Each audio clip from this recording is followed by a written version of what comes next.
and it took me to places that I never thought I was physically able to go, and mentally as well. But it also helped me raise a lot of money for motor neuron disease, but it also opened a huge part of me, I think personally, that that made me more connected with Elliot than I ever was. Oh, excuse me. This is it still gets raw as you can see, but yeah, it was like,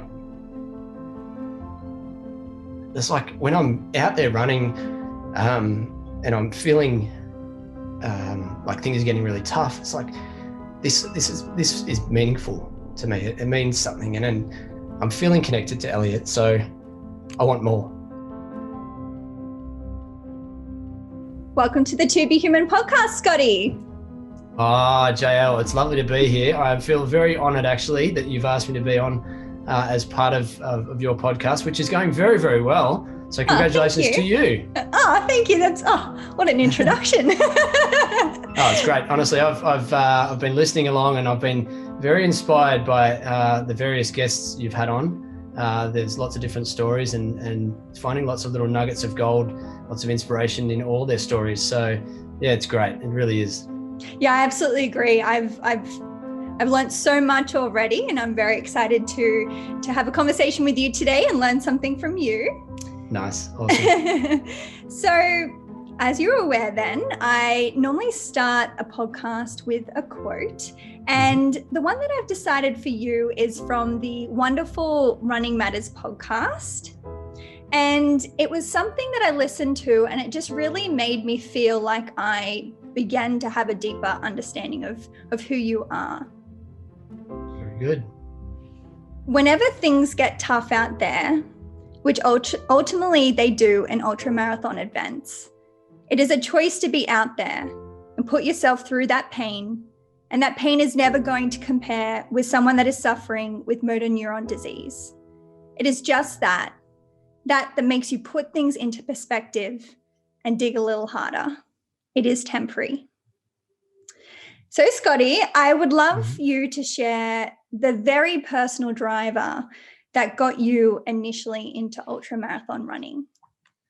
Yeah, look, even just hearing that, it chokes me up a bit, because it's still, I've dealt with it for a lot of time now, and it's the passing away of my cousin Elliot. It still sits raw with me, because he was a massive part of our life, but the way he faced, so he had motor neuron disease, and he was taken from us when he was 19 years old, which is very young for someone with motor neuron disease. But it was the way in which he faced his death.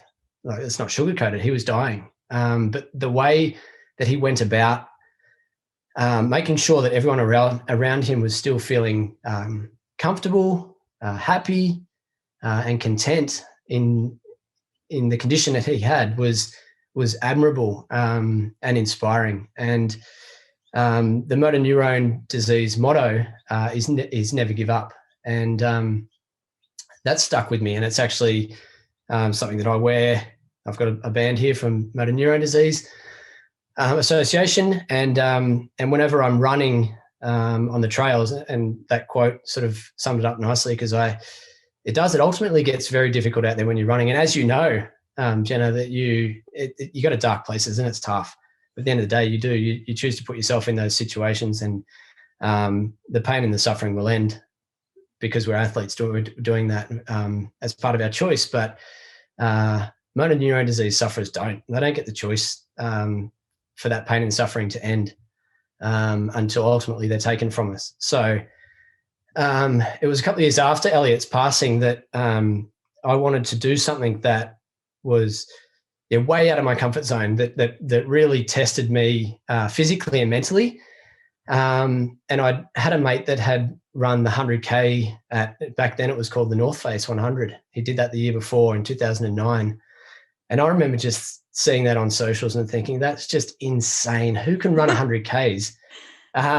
So leading into 2010, it was sort of January, February, and I was out having a few beers at a bucks party with that same guy that had run that 100Ks. And I thought, I've always wanted to do something since Elliot passed that really tested me. So why not do 100Ks? So I spoke to this mate about it, and a week later we went for a run together. At that stage, my longest run was 10Ks. We did 15Ks together.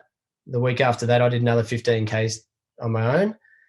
And I said, this is hard enough to run 100Ks or to run 15Ks. This is a hard enough goal for me to try and really to achieve, and to make people sit back and say, hang on a sec, Scott Richmond's not a runner. Yes, he's played football for a long time and he's got a bit of fitness, but he can't do 100Ks. Why is he doing 100Ks? And it was that kind of reaction that I wanted from people, so that I could use that event to raise awareness and obviously funds for motor neuron disease. So I did it. I signed up for the 100K race, the Northface 100 in 2010. And after a few months of training, which I don't recommend for anybody to go from 10Ks to 100Ks within a few months, I ran 100Ks, and it was brutal. It was tough. It was, the not just the race, but the training, because my body was adapting to something that was way beyond what I was physically capable of doing at that time, and certainly in that short period of time. So, it was really good because it ticked a lot of boxes, and it took me to places that I never thought I was physically able to go, and mentally as well. But it also it helped me raise a lot of money for motor neuron disease. But it also opened a huge part of me, I think personally, that that made me more connected with Elliot than I ever was. Oh, excuse me. This is it still gets raw as you can see, but it was like, it's like when I'm out there running, and I'm feeling like things are getting really tough. It's like this is meaningful to me. It means something, and then I'm feeling connected to Elliot, so I want more. So I did. I didn't straight away, to be honest. I did the 100Ks and I finished it, and it was extremely rewarding for so many reasons. But then I thought, that's a massive achievement. I've ticked that off, and I sort of moved on until my brother, who's 2 years older than me, said about 6 months later, I want to do it with you. And I initially refused. And I said, no, I don't think I want to put myself through that pain again. As much as I loved being connected to Elliot, and the whole reasons behind it were extremely motivating, I said no. But being a big brother, he was consistent on hounding me until I said yes. And I did. I said yes. I said, but I'm only going to do it if we do it together. And I said, I'll only do it together with you if we can use it to raise more money and awareness for motor neuron. And we did. And so we ran the race together, and that was just the next level. Doing something like that for those reasons with someone you love so much, in my brother, took me to a whole new place. And I was like, this is where I need to be more often, all the time. So that was my massive connection to running. And to this day, and here we are, 11 years later, I'm still running that same race. It's now called UTA 100, as you know, because you've done it.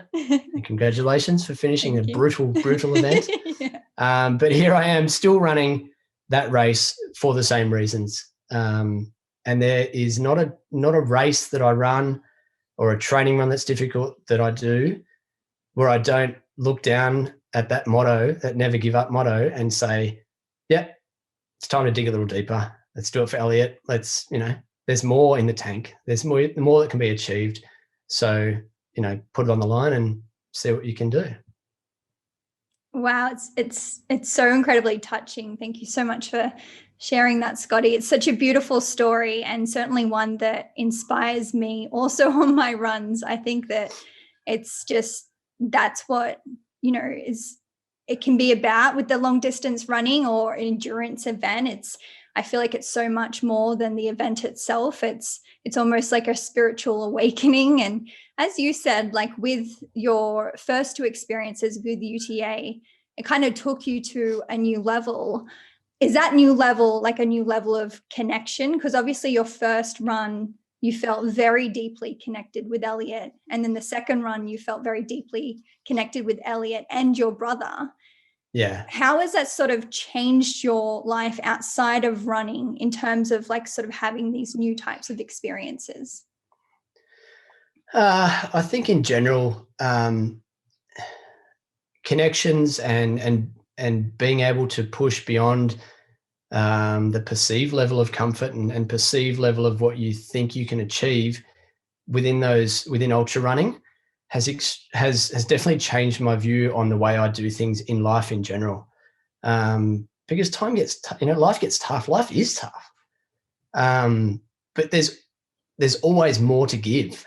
You can give more to your family. You can give more to your work. And that's not saying you need to go and break your back to make everyone happy, but you can look at things differently and achieve things in a different way.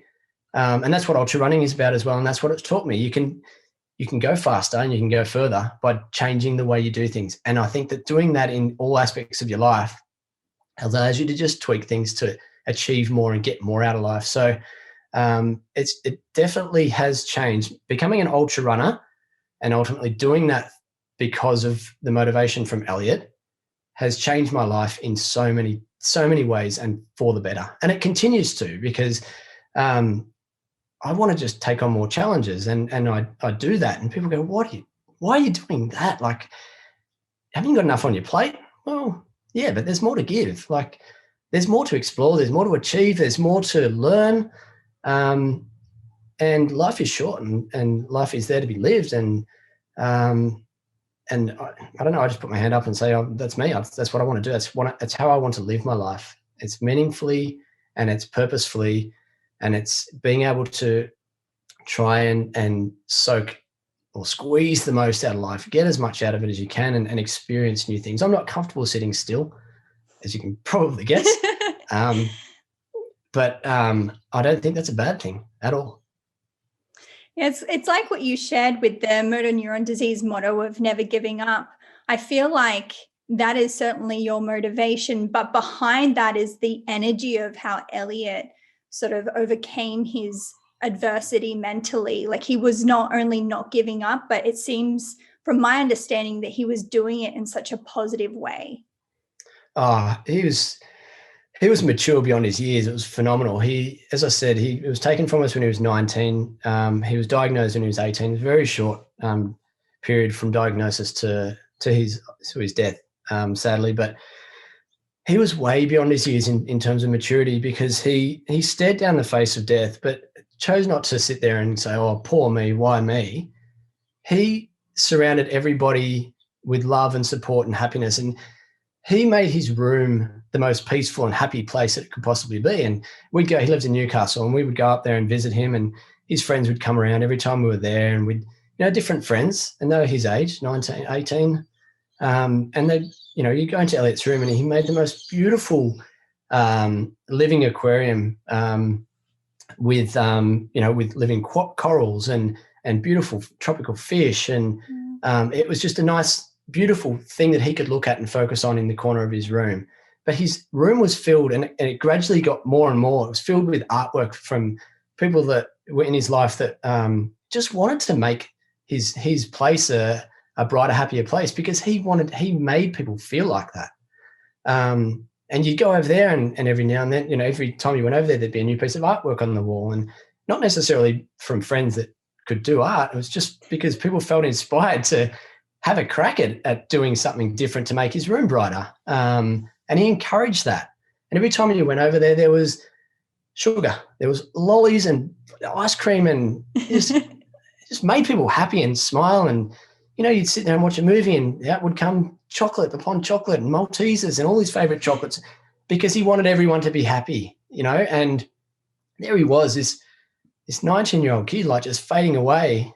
But he was making everyone else smile. It was just like, how can you possibly have that kind of outlook on life when your life is ending? So, yeah, just so many lessons from such a young kid, mature way beyond his years, and it's so inspiring.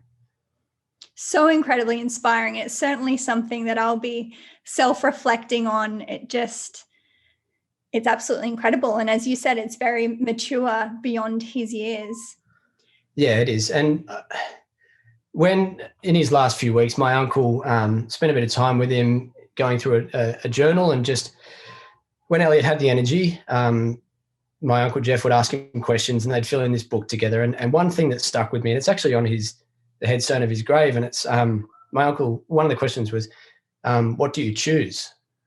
And my cousin Elliot's response was, I choose to be happy. It's like, wow. It's amazing. I mean, imagine if we all woke up every morning and just said to ourselves, today I choose to be happy. Yeah. Amazing. I mean, and to think that, for us to do that right now, we're not sick, we don't have motor neuron disease. It's still difficult. You get up every day and choose to be happy. But for someone facing death at the age of 19, to sit there and say, I choose to be happy, it's like just incredible. Yeah, it's such a gift to be able to, though obviously it's a very, it's a sad story. There's such a gift in these stories of us being able to hear this and to be able to really take that into our own lives, that perspective, because, I think particularly in the last couple of years, things have been very different with COVID. And I think, we tend to be more susceptible to feeling unhappy and feeling like we don't have the control that we normally do in our life. And to be able to hear stories of like that and hear of people like Elliot, that's, as you said, literally just, it's a choice, choose to be happy. And I just feel like it's just very empowering to be able to know that there are people out there that are facing much harder adversities than you and I, but have the capacity just as much as we do to be able to show up and be a positive energy, to ourselves, but also the people around us. Yeah, definitely. And you touched on it there, like everyone in the world right now is facing some kind of struggle, and not just now because of COVID, all the time, right? But COVID it's heightened, and it's bloody tough, to get up each day and choose to be happy. And some days it's okay not to be happy, and that's fine.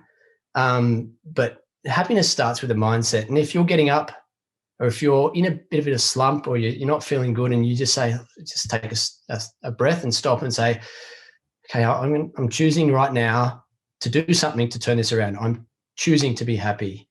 That's where it starts. And you're not going to instantly, it's not a button. You don't just press it and go, oh, I'm happy, I'm feeling great. But that's where it starts. You can go one of two ways. You can sit there and say, I choose to be a miserable old grump because life sucks and COVID's stopping me from being able to go to the pub with my mates or go and do a race that I trained so hard for. That's one thing you can choose. Or you can just choose to be positive about it, put a positive spin on things and be happy, or do something that will lead you to happiness.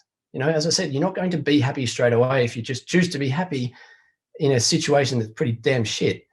But if you choose that path of positivity and happiness, you will be a happier person and things will look a bit better for you. And you'll be surprised that things actually start going your way if you do things with a bit of more of a positive and happy attitude. So, but don't get me wrong, I'm not sitting here preaching like I have all the answers to things, because it's a daily struggle for me as well. And it's a work in progress that I don't think is ever going to end, because you're not ever going to be happy every single day. And there's always things that are going to challenge you and you're going to feel the struggle. But it's how you get through those, how you navigate those hurdles and those hiccups in life. Yeah, that's the beauty of life, isn't it? It's the contrast. We wouldn't know happiness if we were not to know unhappiness. So it's always good to keep that perspective. I know that I heard, I'm not sure if you continue to do it, but you were at some point doing a practice of having gratitude in the morning with your morning coffee. And I did think about you this morning, because I woke up this morning and I didn't have a great sleep, and you kind of feel a little out of whack, and I noticed that I was feeling like that. And I journal every morning, but to get myself out of that funk, I was like, I'm going to intentionally today write 3 things I'm really grateful for. And I just looked up and the beautiful sun was shining on my face. And I think sometimes when you're feeling like in that funk, it's just as simple as just looking around you and being really grateful for what's around you. And I said it was the sun, and I said it was the beautiful expansive view that I had, and it was just the fresh air on my face, the beautiful breeze on my face. And it was so interesting how quickly in that just 1 minute of gratitude that I began to feel different for the rest of my day. So I would definitely recommend, particularly the people who are feeling very cooped up in COVID, to just look around you, to your family, maybe to your friends, or just I can hear the beautiful birds in your background. Just to bring it back to sort of the simplicity of life can certainly bring peace with that. Yeah, it certainly can.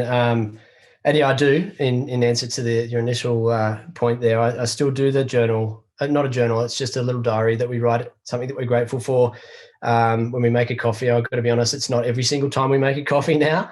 We have sort of probably slipped away from that a little bit, but it's still there with all those beautiful thoughts that we've had for over 12 months now, my wife and I. So if we are feeling a little down, it's nice to just go and pick up that little book and just read one or two things. And you've written those things when you're feeling good, or when you've stopped and taken a moment to think about what does make you happy. So when you read back over them, you put yourself back in that place, and it does. You bring a little smile to your face, and it can change the whole day.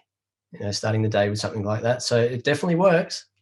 Yeah, I agree. When you feel unhappy, you're generally concentrating on something that you don't have and that you want, or that you have and you don't want. So it's like really simple when you understand what makes you unhappy is like where your focus is, and to be able to just start to be more in the flow of life and appreciative of what is around you. Yeah, absolutely. So in relation to your second UTA event, it's very intriguing to me because you ran with your brother. And to my understanding, that was just one of the most amazing experiences of your life. Mm-hmm. I would love to know, sort of get more detail into that experience of you doing this with your brother, and what made it so beautiful in that experience. Yeah. I think it was, the day itself was phenomenal, but I think it was that we were training together for it. So it was the lead up and the preparation that made it special as well, because we'd bring each other and we'd, compare stories about how we were training and how we were feeling in our training. So it was a journey that we were on together, which probably heightened the satisfaction for both of us, which was obviously realized on the day of the actual race. We ran together, and I'd said that I didn't want to leave his side for the whole day. And we got to about 35 Ks, 30 Ks, 35 Ks. And my brother was really struggling. He was in a dark spot early on, 30 Ks into the 100K race is pretty early on still. So I was trying to help him through that, and our plan going into it was we would run the downhills and flats, and we would walk any hills and stairs. Okay, simple plan. And about the 30K mark was flat, but what was flatter was my brother's energy, unfortunately. So I went to jog off, and he said, "I can't." I said, "What do you mean you can't?" And there was so much doubt in his face, in his attitude, and the way he was carrying himself. I said, "What do you mean?" He said, I shouldn't be out here. I'm not a runner. I said, "Mate, come on, like it's fine, and try to put the positive, pour the positive energy back into him." But I just couldn't get it. And so I said, "It's fine. Let's just walk. Let's just do our thing. Let's take it one step at a time." And so we did. We walked, and then I was trying to get him some nutrition back in. So the problem was that he really let his nutrition slip. And in a ultra running event, that's going to bring you undone, because his body's not fueled. It's not getting sufficient fuel, so he can't continue on the way he wants to continue. And then once that goes, your mind starts to play some real tricks on you. So he was having all this kind of doubts. I shouldn't be out here. I'm going to pull out. I don't want to go on.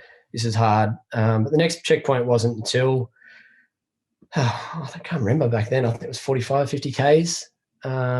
I said, well, we've got to get to the next checkpoint, bro. Like, let's just do what we can to get there, and we'll do it together. And if you want to pull out, we'll do that together as well. So we pushed on and we jogged and we walked and did a bit of running, but not much. And we got closer to the next checkpoint. I was a few Ks out, and it was a pretty decent climb before you then have to go into the checkpoint. So I said, look, I'm just going to push ahead. I'm just going to let you have a bit of time by yourself, and I'll meet you at the next checkpoint. So I sort of ran or pushed up the climb a little quicker than him, and then just ran into the next checkpoint, and just said to the family, okay, look, Dan's coming in, and he's not in a good place. We need to do what we can to get him through, and hopefully back out of this checkpoint so that he continues this race. Because I know that deep down he wants to finish it. So let's try and help him do that. So I ran ahead, and I was there for 20 minutes, 25 minutes until he came in, but gave me the time or the chance to just prepare what I was going to say and what I was going to do. And, he came in and I just gave him some nutrition, some Coke, just changed his nutrition up, got the deep heat out, gave his legs a rub, and you could just see his face, the color come back into his face and the attitude change. His family, his wife and his little girl were there. And, my mum and dad and family were all around. And he just, the energy that he got from them and from, nutrition, it was all starting to change his outlook on the rest of the race. And he just got up and said, let's go. We're not stopping here. And so out we went. And we pushed on to just before Nellie's Glen, the course. So the massive big climb in the course, horrible set of stairs. But it's sort of, we're just walking again, and we'd had a few discussions on how he was going and how he was feeling. And he was in such a good place. He was just full of positivity, and just, there's nothing was going to stop him. I knew it. And he put his arm around me and he said, mate, I know you're holding back. I said, well, I'm not really holding back. I'm doing this with you. He said, yeah, but this is something that I need to do now on my own. And I want you to go and run the rest of this race on your own as well. And he said, this has to happen. He said, I know we're going to do it together, but this has changed. You have done so much to get me to this point, and I need to finish the rest off by myself. And he said, I will not pull out. I will not finish this race. I'll crawl it if I have to.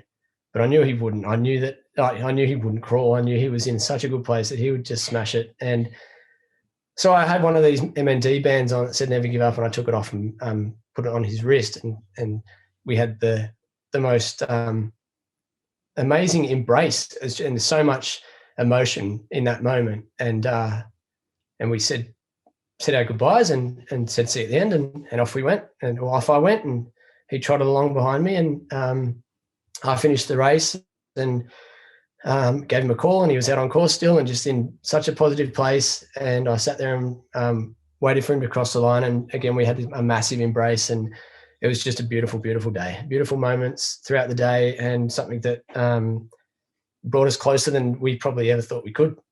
So pretty special. Very special. And what do you think were his lessons out there? Because I can completely relate, like first time doing such a big, challenging thing. You can go into it with the headspace of thinking, I am unstoppable, I can get this done. But then particularly with the UTA, 35 kilometers in doesn't sound too far, but you've definitely gone through a lot up until then. Yeah, it's true. Yeah. And it can be quite a shock to people. And I certainly, in my experience, saw a lot of people pull out, what would be quote unquote early.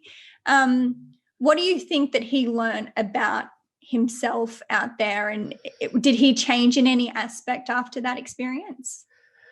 Oh, that's a tough one. Look, I can't speak on his behalf, but I think that maybe through that day and what we shared, but probably more so through, if I touch back on Elliot, through the inspiration that he has instilled in all of us. And I mean all of us, like all our family has been touched by Elliot's death in a positive way. So, and I know that my brother Dan lives his life in a similar way to me, he just tackles things head on and looks for new opportunities. And his career has gone from strength to strength, and it's taken him to really cool places, and he's achieving some amazing things. And I know that that's because of the inspiration that he gets from Elliot. And, you know, part of that day and what he was able to achieve that day was part of what I said, but in more than that, it was the what Elliot had given us in a gift, if you like. When he passed away, he just left a massive legacy, massive. And I'll just quickly tell you another person that he motivated, and that's his mum, who I think you should get on the podcast because she's a phenomenal lady. She's summited 6 of the 7 summits of the world. She's done Everest, and she wasn't even a climber before Elliot passed away. But that's where she finds her happy place. That's where she finds her connection with Elliot in a lot of ways, I'm sure, in a lot of places, I'm sure. But that when she's climbing and she's pushing herself in those crazy, beyond anyone's even comprehension that doesn't climb, when she's pushing herself in those ways, she feels connected to Elliot. I know it, we've talked about it. And that's what I mean. That's the impact that he's had on so many people. So, yeah, amazing. The ripple effect is just phenomenal. It really is. He certainly has left a legacy, a life-changing legacy. Yeah, he has. So in relation to the UTA, you've now done this 9 times, which is just outrageous. Talk to me about this experience, because doing the UTA 9 times is just, it's something that I find very hard to relate to. Having done it 1 time, it was very, very difficult. What is it that draws you back? I know that it's quite sentimental for you. Because what I found interesting was not only did it draw you back as someone that found it sentimental, but year by year, you have just been improving and getting faster and faster. Yeah, look, it's the connection to Elliot that takes me to the Blue Mountains to train and to do this race. That race is like a second Christmas to us. I've said it before. It's so special to myself and my family. And lots of my family have actually had a crack at it now. My uncle's done the 100Ks, Elliot's dad. His sister has done the 50Ks. Both of them not runners, just went out and did it because of what it means to us. My wife, my sister, my brother-in-law, my brother have all been part of UTA in some distance or another. And so there's that part of it that takes me back. But UTA, for me, if I'm going to do anything that's worth doing, then it's worth pouring all of my heart and energy into doing it properly and seeing what else I can get out of it, how I can go a bit further and faster. And that's my competitive nature. So if I've done it 9 times and I continue to improve every year, it's because I've learned from experience. I've learned to, I know the course. I know how to run the, different sections of the course better. I train on the course because I know that if I do that, it's going to enable me to get through the course better and quicker. That's my competitive nature coming through. But yeah, over the last few years, I've sort of realized that there's probably a bit of potential to be nudging the top 10 at UTA. And I've managed to do that the last 2 years in a row. Well, not 2020 because no one did the race in 2020 because of good old COVID. But the last 2 times it's run, I've managed to finish in the top 10. And that's, to me, that's the icing on the cake. It's beautiful. It's a great little achievement. But for me, it wouldn't matter if I'd finished 10th or 6th or 7th or 17th or 27th or 117th, whatever. It's the improvement that I'm after every year. And that's what I love about ultra running. There's always something that you can improve on. And that's what I like to do in life as well, just keep improving on different aspects of life. And speaking from that competitive side to you, what is one of your favorite memories since being more of a competitive runner? Favorite memories from being competitive? It would have to be the 2019 UTA finish. That's my best competitive memory because that's the first year I cracked the top 10. And I finished 6th, which still blows me away. I still scratch my head, and that was a phenomenal day out. It was just everything fell into place. And I had just had the best day. I had such a ball out there, and I was just slowly picking off people that was thinking, no, I shouldn't be up with you. I shouldn't be finishing ahead of you. But that's the headspace. Sorry? That's the headspace you should be in. Yeah, it was just a beautiful thing. So that's one very fond memory from from a competitive side of running. Another fond memory of a competitive side of running is I didn't win the race. I came second, but it's the way I came second at the Hume and Hovell race, also in 2019. It's probably my best year of running. It was a 100K race, but and I was winning for quite a while. I was leading by quite a bit too, and I decided that I would not follow the course. I'd missed a couple of vital turns and went the wrong way 3 times, which was tough. It was a tough pill to swallow. But what I loved about that race was that I slipped back into 4th, but I managed to claw my way back up and finish second, and I ended up running 110 Ks in the 100K race. But from a competitive side, and an achievement in terms of doing well in a race, finishing second in doing almost 10 Ks more than a few others, because I know a few others got lost as well. But I managed to finish second and do a few more Ks than people, and to me that was just it was a nice achievement. I would love to have won the race. Don't get me wrong, that's the competitive side, but to claw back to come second. It was pretty satisfying as well, and it also gave me some promise and I took a lot of positivity, because I knew that I'd taken my body physically to a place that I didn't think I could go again. I thought that I had reached my peak and I knew how to finish a race strong. Far out that day, it took me to a whole new place. I finished that race like a man possessed. It was ridiculous, and it was good. It was good. It was. I still finished with a smile on my face. It was good. So what is going through the mind of a man possessed? What's sort of like motivating you to just like dig deep and get it done? That was it was my mistake. It was my 3 mistakes that got me lost on that course. So again, it's one of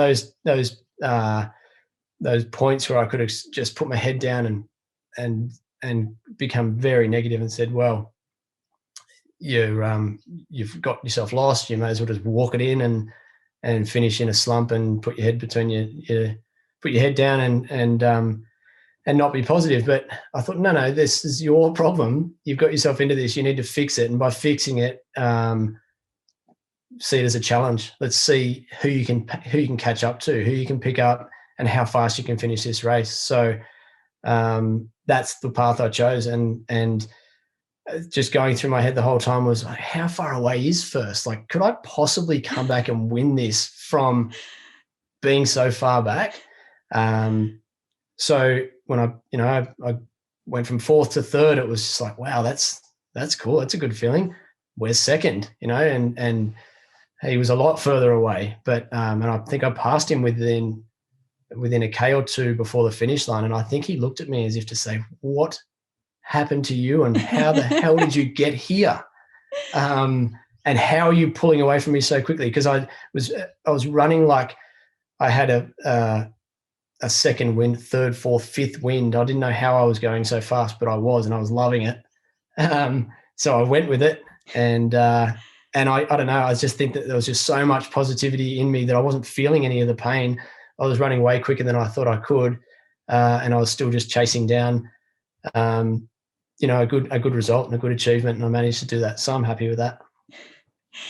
And in sort of connecting with this deeper part of yourself, as you said, it was just like, it was almost a new experience of like the physical side of how hard you can push.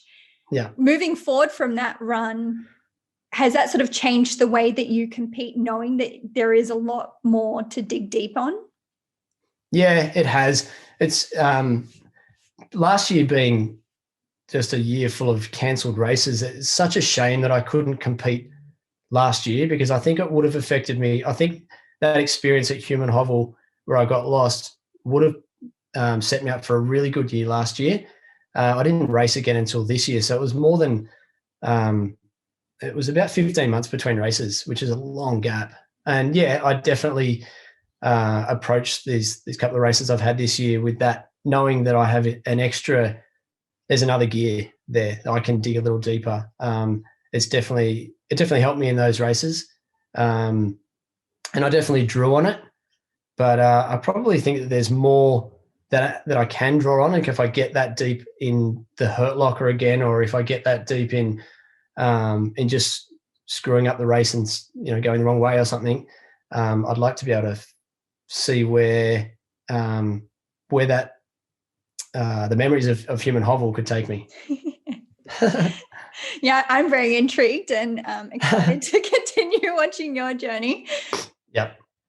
So I know that family is really important to you, like really, really important. And it's something that I personally really admire within you, particularly when it comes to training for ultra marathons at the level that you do. I know that there are a lot of people out there that really struggle to find that quote unquote balance with being able to train hard for such a long distance event, which takes up a lot of time, and still being able to show up as, who they need to show up for in their family. Yeah. How do you sort of manage doing that? It's a tough one. But I don't, in a nutshell, I don't train year round, because that would just be extremely selfish and unfair on my family.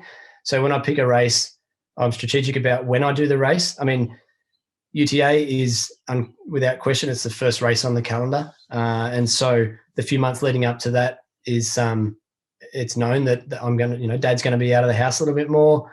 He's going to be off in the bush running, and the kids know that, and they're part of that, and they're supportive and they love it. So that's great.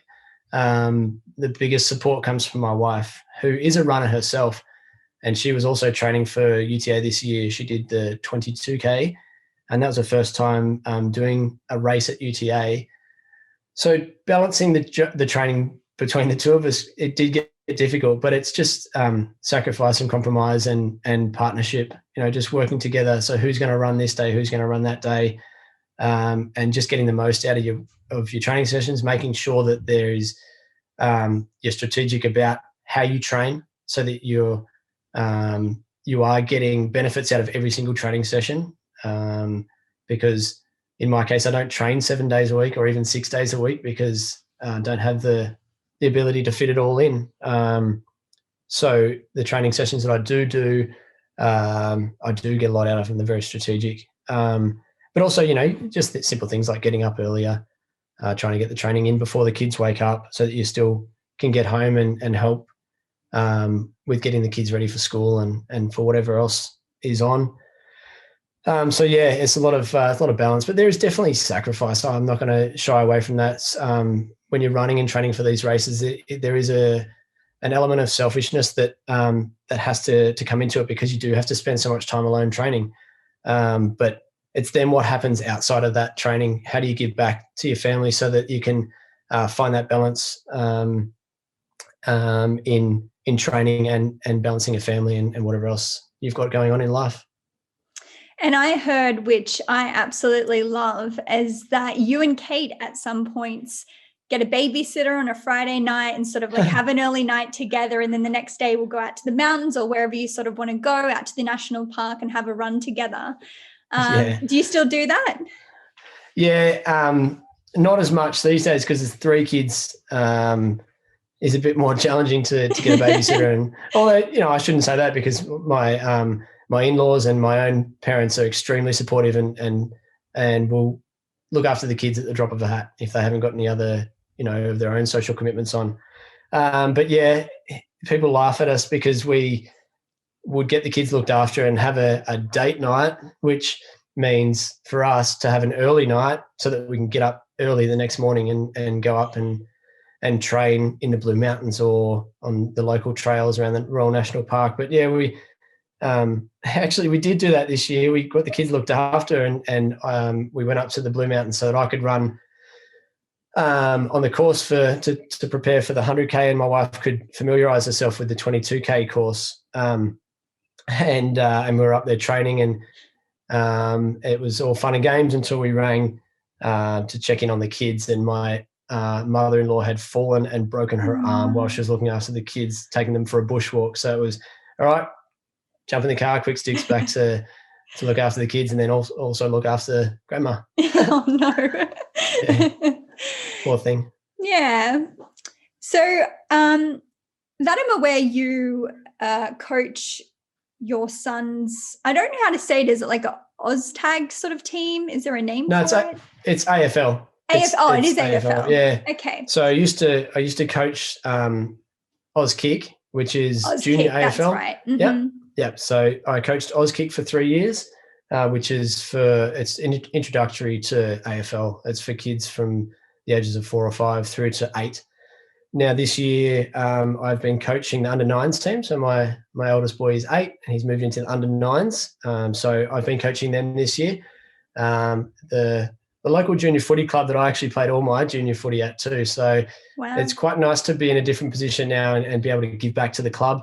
I love being able to coach the boys and see their continued growth and development, because it's a big step going from AusKick through to under-9s, which is, proper AFL with tackling and a lot bigger field and more positional play on the field. So it's nice to see the kids develop and grow in that.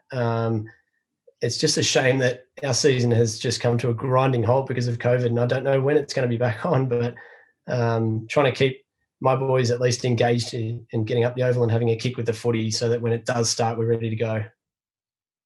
And I know that AFL was such a big part of your life, and in coaching your children, I also know that you try to steer away from the focus always being on winning. So in knowing that, what is it that you coach them that is important in competing?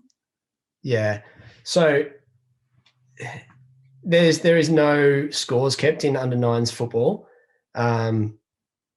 Which it's good and bad, I think, because kids need to learn how to lose as well as win.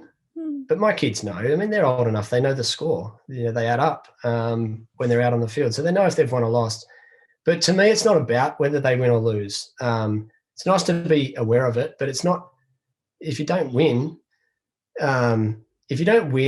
you learn, right? So why not see every opportunity in every game to learn something? And there's a couple of games this year where the opposition team has been way stronger than us, and the ball has been in our back line a lot. So I just talk to the kids at quarter time and half time and 3/4 time and just say, look, there's a huge opportunity for us here to work on our defensive skills. So when they've got the ball, let's put the pressure on, let's tackle. Let's, just little bits and pieces to give the kids something to focus on rather than just putting the head down and saying, well, we're getting smashed. Let's take some positivities out of this. And there, in under-9s footy, there's so much growth and development from, the first game throughout the season, that there's always things to learn and to work on. And to me, that's the competitive angle I take, because you can always be competitive with yourself. You can always learn to kick better, and you can learn to handball better, and learn to, read the play better and run to a different position on the field better. So that's the competitive angle I take with the boys, and be competitive with themselves, not necessarily with the other team if they're way stronger. Don't compare themselves to them. Compare themselves to their last week's effort. Are they doing better? Are they kicking better, achieving more, etc.? That's extremely powerful and very wise words for young kids to be learning. So in Dad being a coach and also a competitive ultramarathon runner, that I'm aware your family is always there for you at the UTA at each checkpoint, cheering Dad on. What do you think has been your ripple effect into your children's lives in the way that you show up? I hope that they just take out of what I do and the way I go about things. I just hope that they take out that anything is possible. If you just work hard enough, and you are dedicated to something, then you can achieve it.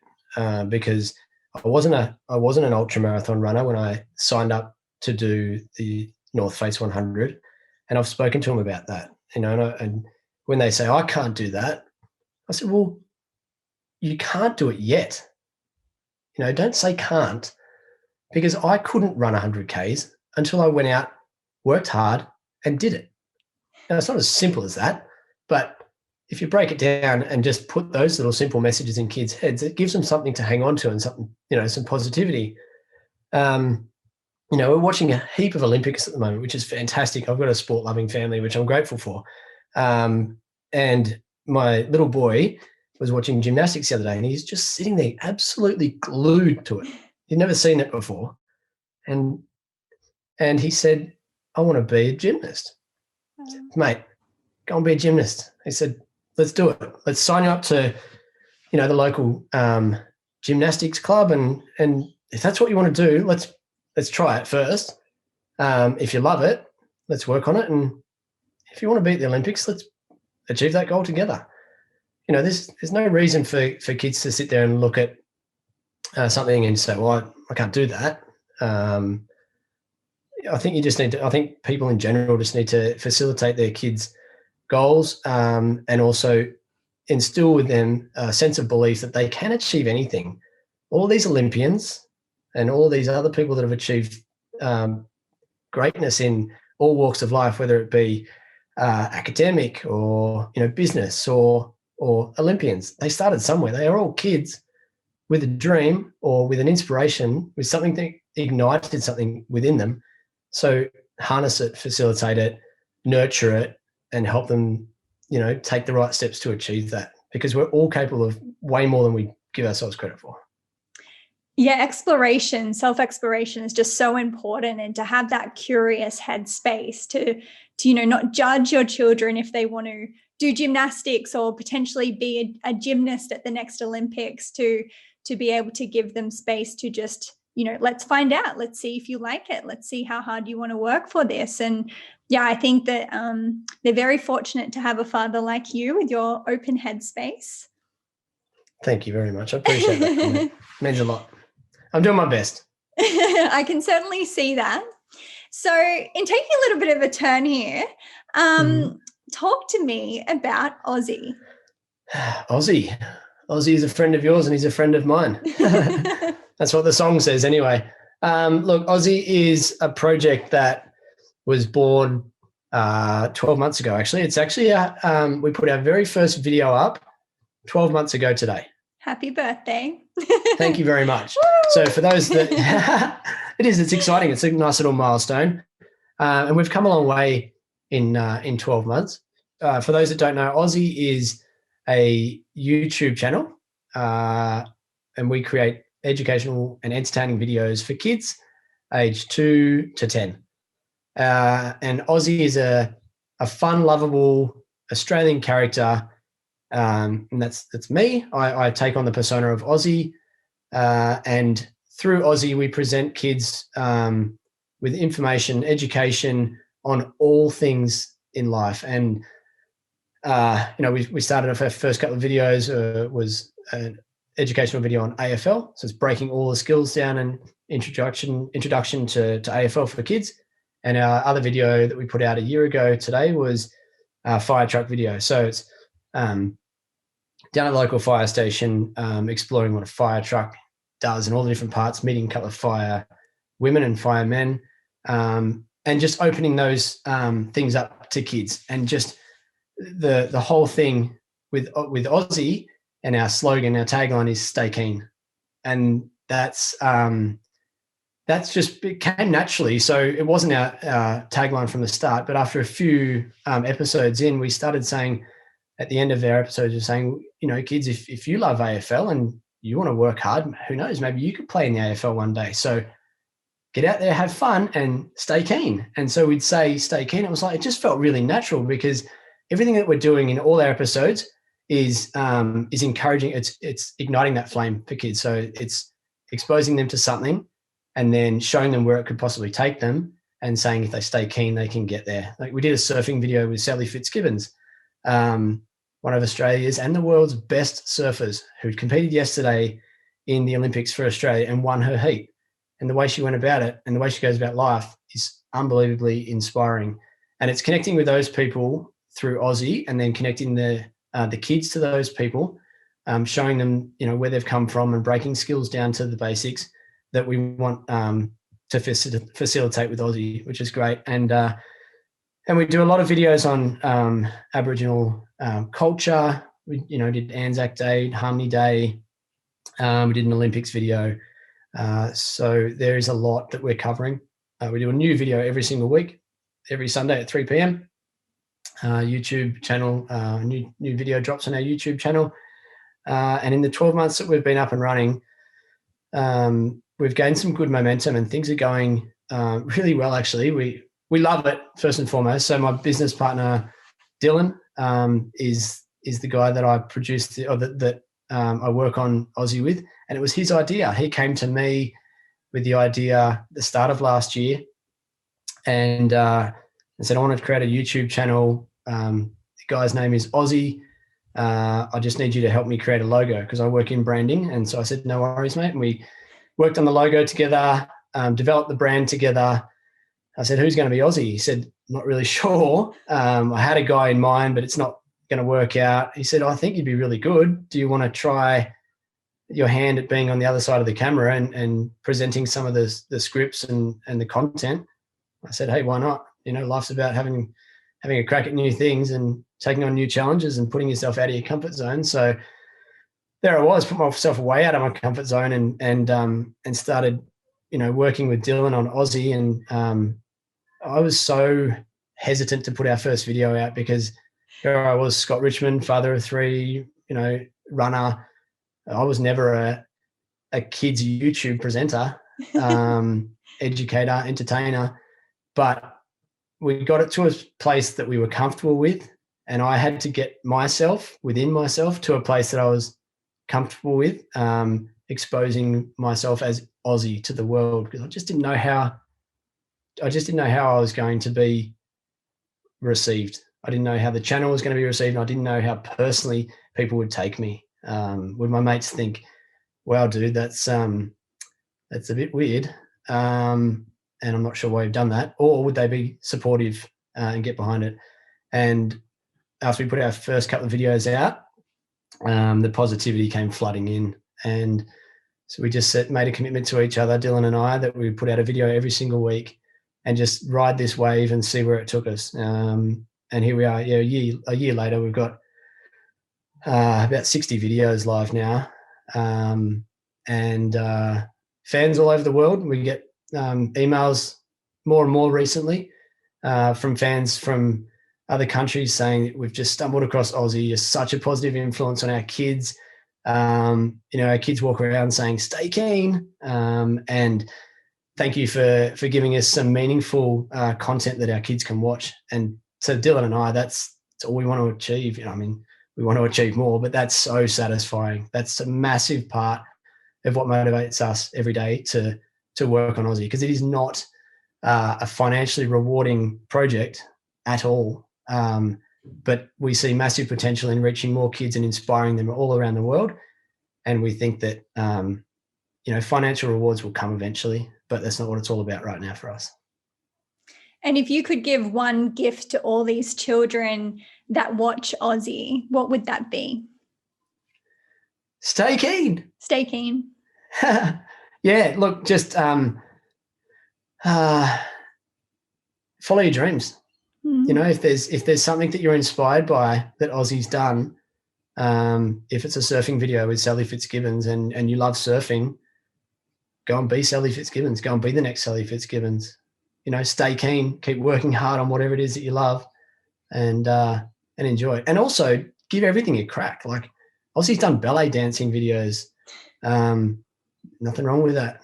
Go and give everything a go, because life is there to experience so many different things. So that's what Ozzie's just like, this contagiously enthusiastic dude that goes out and tries everything. And if you're not good at it at the start, it doesn't matter. If you're not good at it ever, it doesn't matter either. And if you don't like it, it doesn't matter. But if you've given it a go, then you can make that call whether you like it or not. I absolutely love that you walk your talk. And I think that's one of the biggest inspiration for the children, is to see you staying keen and leaning in. In terms of headspace, this is something that very much interests me, particularly, me coming into the podcast space. There is that element of like, how will I be received, or, what will people think? And you certainly have to put that to the side to actually sort of execute and get things done. What has sort of helped you, and sort of, as you said, sort of being Scotty Richmond, known as like, father of three, husband, UTA, like, ultramarathon runner, to now becoming this persona of Ozzie? What was the switch for you to be like, it's no longer important to be concerned about what people think, because I want to do this for myself? Yeah, that's the biggest battle, I think. And that's probably what stopped us putting out Ozzie a little earlier than what we did, is because that perfectionism in me, and just wanting to get it absolutely right. But what is absolutely right? What is perfect? Like, we got it to a place where I was comfortable with it, from a brand perspective, and from a personality perspective, and the graphics and the delivery of how Ozzie was presenting the content. I had to get comfortable with perfection was never going to be achieved, because if I didn't, then we would not have Ozzie live. Ozzie would never, it would be an idea, like a lot of ideas that Dylan and I have had. It would just be an idea that's bubbling away in the background. But we just made the call and COVID gave us the opportunity, to be honest, to spend a lot of time on it, because we had no work. I was out of work, Dylan was out of work. And so we're fortunate that COVID gave us that time to do something that was productive. But we chose to do something that was, meaningful as well. And I had to let go of the idea that it was going to be absolutely polished and perfect, and everyone was going to love it straight away. And you can't control a lot of those things. People are going to love it. People aren't going to love it. I'm just really fortunate that we found a formula, and we're honing things as we're going. We're learning and developing and improving as we're going. But I'm really happy that from the outset, we managed to find a formula that people were responding to, and people, kids in particular, were engaging with. And also the parents weren't finding cringeworthy, because that was a massive thing for us. I didn't want to be a YouTube. I didn't want Ozzie to be a YouTube channel that the kids would say, please, can we watch Ozzie? And the parents would go, oh my God, do we have to watch more Ozzie? It's so annoying. Because there are so many YouTubers like that. And that's deliberately why we positioned Ozzie the way we did, because we wanted him to be a fun-loving character that the kids could relate to and learn from, but also the parents. And that's why a lot of our content it's all geared towards the kids, but throughout the video, we deliver facts and stuff that is going to go over the kids' heads a lot of the time, but the parents can hang on to that too, and they can learn something along the way. Because why not? Like, why not give everyone a learning experience with Ozzie? So it seems to be working, and we're loving it, having a ball. Yeah, I can certainly relate to you when you speak about sort of this element of perfectionism. We were even speaking about this before we started recording the podcast. And, for me personally, in terms of this podcast, my perfectionism stopped me from even having a podcast. And then I kind of made a deal with myself. I'll do one every 2 weeks. And then throughout sort of this experience, I'm like, I'd like to do like 3 to 4 a week. But in my experience, I don't know how you've sort of had the last year for you, but I'm almost finding an element of liberation within me now, that it's just like letting go of that perfectionist tendency of having to get everything like quote unquote right, and just like stay with the purpose of why you're doing this and the passion, and be able to execute through that. And I certainly feel like I have fundamentally changed as a person in other areas of my life. And I think it's a great example for other people to not be so bogged down on what people think, or even what you and your judgments of yourself that come through this. Yeah, definitely. It's great to hear that you're developing in all aspects of life from your podcast, because projects can do that. And I find that there's a lot of me in Ozzie. There's a lot of me, Scott Richmond, in Ozzie the character, but there's also a lot of Ozzie in Scott Richmond these days, which is really funny. It's a funny little thing that the worlds are colliding, and I find myself I just naturally find myself being more upbeat and positive about the way I coach the kids at footy, or the way I am with my own kids, because that's what I have to do on camera for Ozzie. So it's really, don't get me wrong, again, I'm not 100% upbeat, positive and happy dude all the time, and my kids experience that. That's human nature. But I try to be, and I try to be more fun, and, I try and make everything a little bit more, educational, or just put a different slant on things. Like lockdown, a lot of time to spend with the kids, and a lot of time to fill, and activities to be thought of and created. Now, we would always spend our time kicking the footy or playing cricket or playing basketball.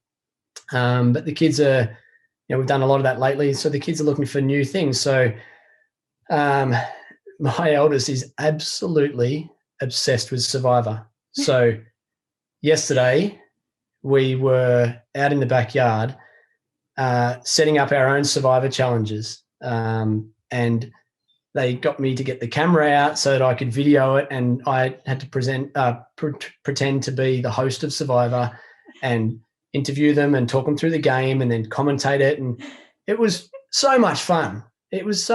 So that's a little bit of Ozzie coming in. That's a little bit of, fun dad. That's a little bit of education, a little bit of everything. But yeah, that's sort of how the worlds are colliding at the moment, it's cool. Yeah, it's funny that you mentioned that. I just recently interviewed Nick Idanza, who was on Australian All-Stars Survivor, and he has a beautiful story, actually a picture of when he was around 11, 12 years old doing Survivor challenges, endurance challenges, standing on a stump for hours on end, and at that point in time, I think most of his family thought he was absolutely nuts, probably still do. But, he got on there. He got on there twice, and he lived his dream. And, part of the title I put was Manifestation King, because I was just like, it's amazing when you hear stories of that, playing into sort of what you're saying. It's like, if you stay keen on what it is that you want in life, like I certainly have no doubt that you can achieve it. Oh, 100%. Yeah, no doubt. Yep.